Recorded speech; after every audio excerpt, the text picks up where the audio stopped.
Oh, I knew looking at the camera. Is that where I'm? Okay, I just want to make sure I'm here, bro. You good now? Yeah. You sure? Yeah, let's get it, bro. All right. You ready? You ready for this? Hello, audience. All right, we are back. CouchPotatoGM.com is the website. Couch Potato General Manager is the YouTube channel. You know it because you are on it. CPGM Drew, CPGM Juice. We're here to discuss, to talk about one of the big boys in this draft season. Hashtag draft season. The guys that are talked about the most, probably talked about the most, I would say. You think so?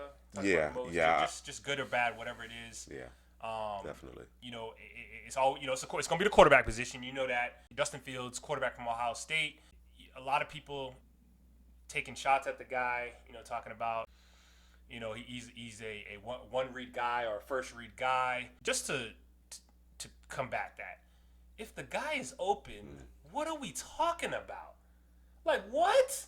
Yeah. So I'm supposed to, okay.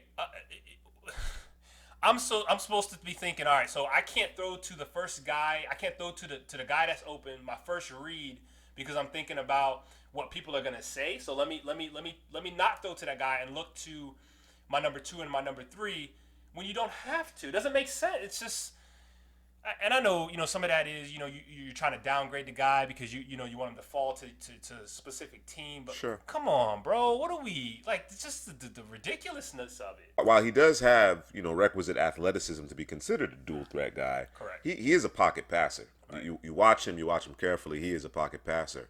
A one read guy is my first read is not open. I'm tucking and I'm running. That is what a one read quarterback is. Mitchell Trubisky. Yes.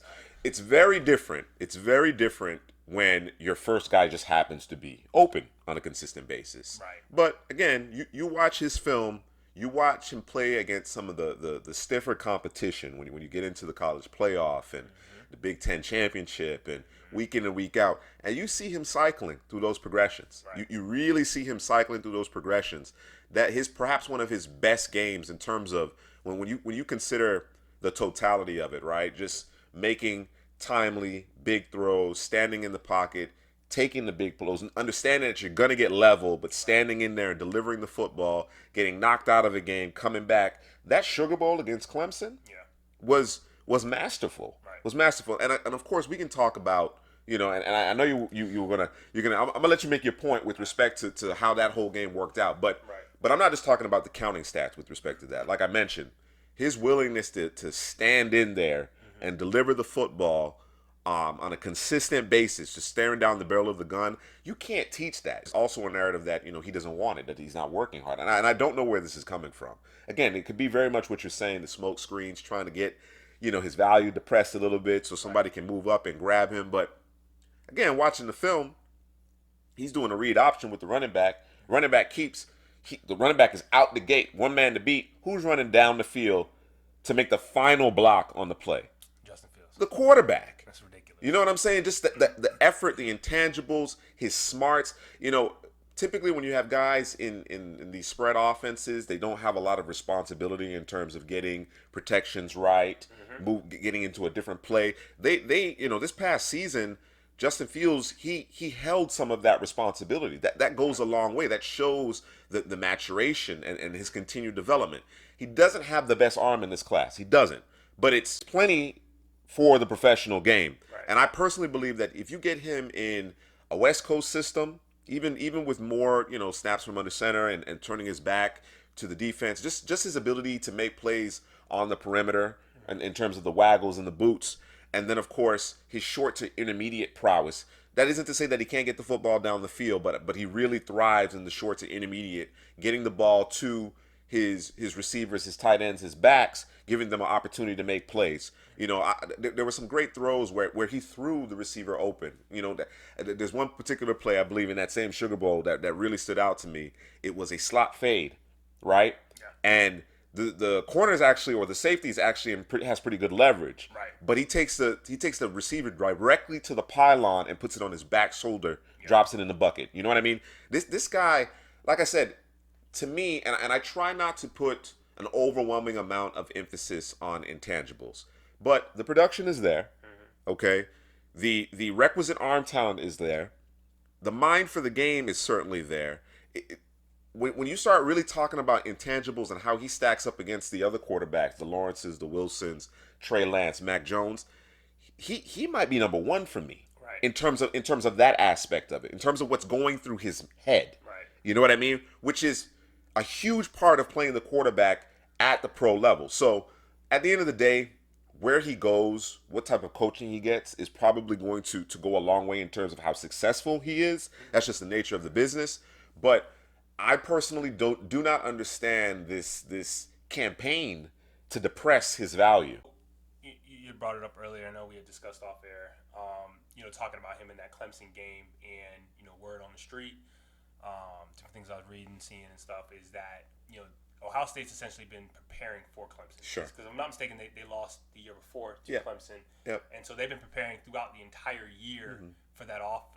They were looking for that Brett Venables blitz. Yes. They were getting themselves situated. Coming. Yep. So I'm not trying to diminish what he did, because he lit him up like a Christmas tree after taking that hit. Big hit.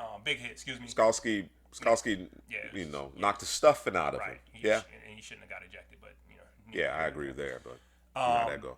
But it's just that they were prepared for it, right? Yeah. More than Clemson was prepared for them. Sure. Obviously Clemson, they didn't really make any adjustments. Clemson just kind of showed up and said, I think in my mind it was Clemson they're ready for Alabama. They're not, you know what I'm saying? That we gonna get through Ohio State because we've done them. We beat them before. We're gonna hit them with the same old. And to be honest, I don't think that this Clemson team was as good as the one the year before, or the year before that. But neither here nor there. Justin Fields was doing what he had to do. He was making the proper read. He was executing. Period. He was executing. Period. So it'd be a different conversation if he was going out there. They were supposed to be ready. They prepared all year, and he went out there and he laid an egg.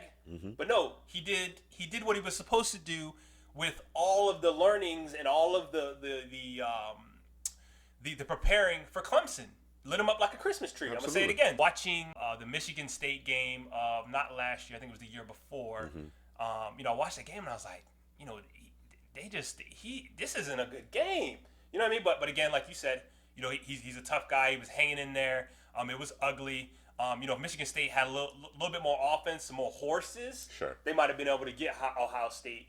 But what I ended up finding out was Justin Fields is out there playing with unfamiliars. It was a bunch of a lot of people were hurting different things, and they ended up pulling that out. And then the one game I guess you can really ding him for, you can get him for, is that Indiana game. Yeah. Because that thing there were times where it was beautiful, and there were times where you're like, oh my gosh. Yeah, it was a Jekyll and Hyde type of performance. Yeah. It really was.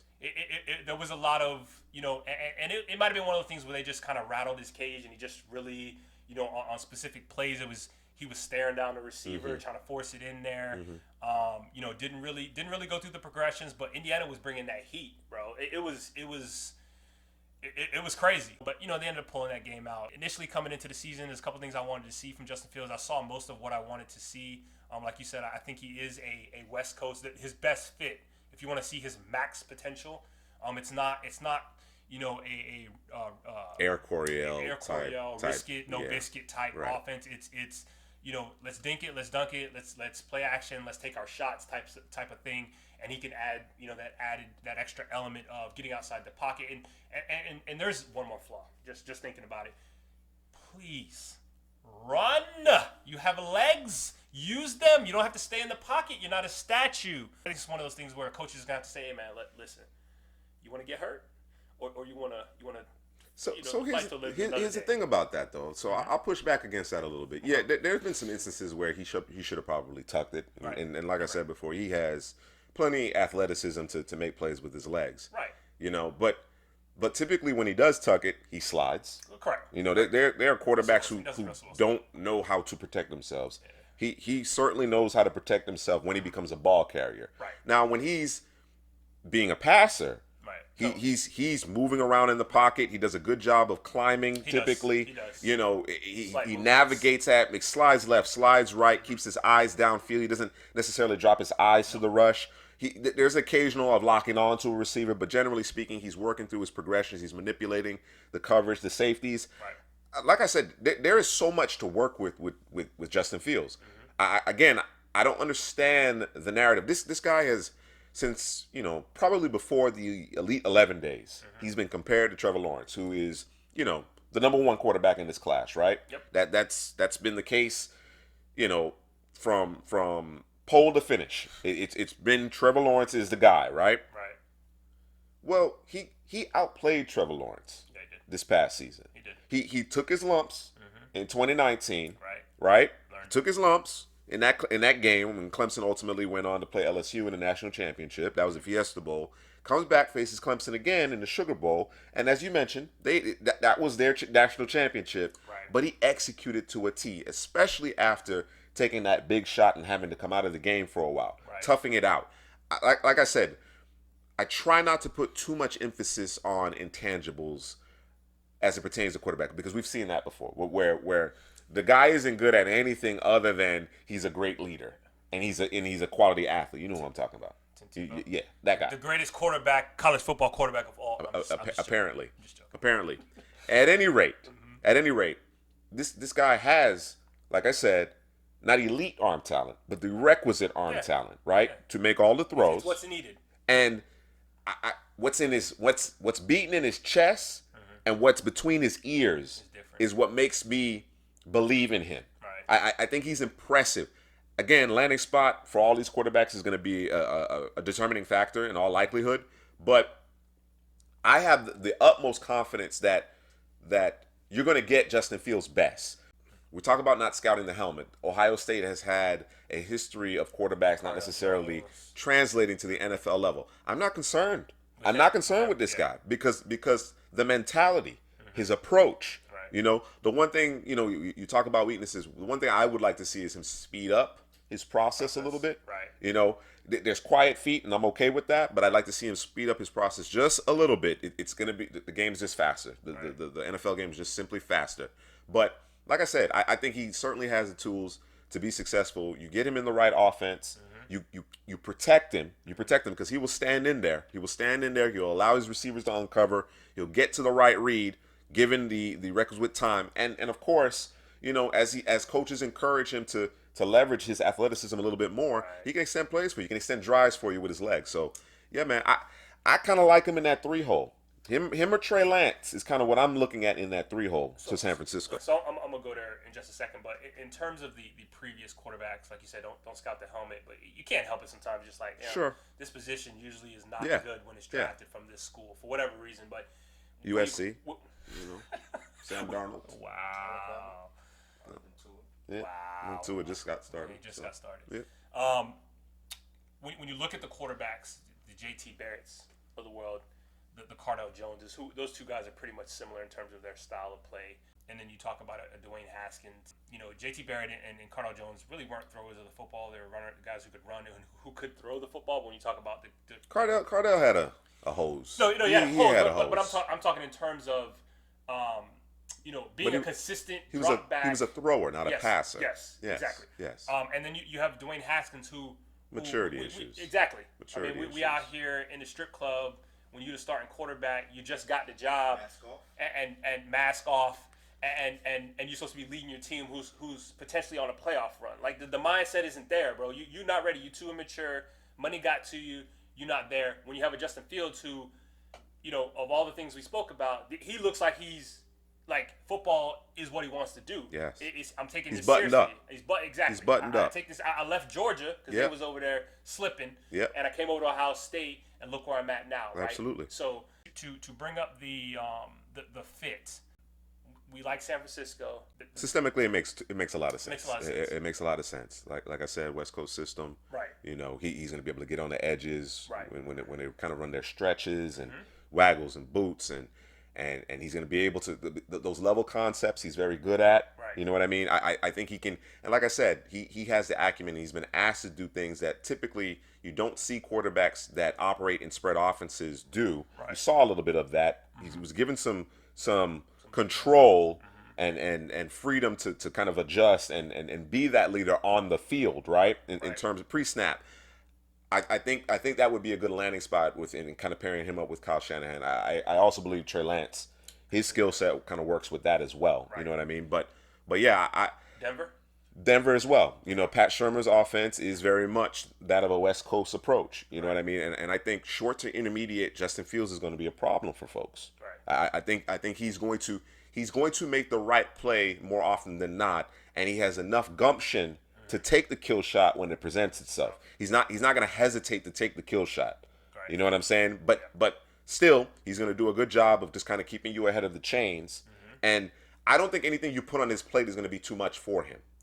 That's I truly believe in his football acumen at the quarterback position. You don't necessarily have to have elite tools as a passer in order to be consistently effective at the NFL level. And I don't want to discredit his tools. He has excellent tools. Right. It's just not necessarily, you know, world class in terms of the arm strength per se. So for me, those extra tools, whether you're Cam Newton, you're an incredible runner, you got a gun.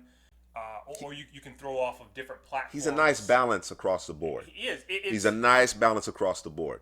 That is the icing. Yes. Not the. That's not meat and potatoes right there. Right. Yeah. So those things can save you on a play here, on Sure. a play there, a down here, down there. But if that's what you're living off of, That's a problem. I'm gonna give you a name, Jay Cutler. Okay. We done? All right. CouchPotatoGM.com is the website. Couch Mic Potato drop. General. Mic drop. That's it. Cutler, sorry ass. Go ahead, close it. CouchPotatoGM.com is the website. Couch Potato General Manager is the YouTube channel. You know it because you're on it. Guys, go ahead and subscribe, like. Tell us your feeling on Justin Fields. Where do you think he will go? If I got a Bronco fan in the house or I got a 49er fan in the house, hit me up. Or a team that you think may trade up to come and grab him if he happens to fall. In New England? You know, don't do that. I know that's not their thing, but No, bro. you know, No, you could bro. do a lot worse than Justin Bro, Fields, did you man. see I Am Athlete? Yeah, Cam Newton? yeah. What about him? Bro, I still don't even know if Cam's healthy. bro, just It looks painful sometimes when Cam Watch. reaches back to throw. bro, he explains it all, bro. Okay. Okay? All right, check that out. Yeah, check that out. All right, It's man. good stuff, man. Y'all check that out after y'all subscribe to this channel. Come on, man. Do the right thing.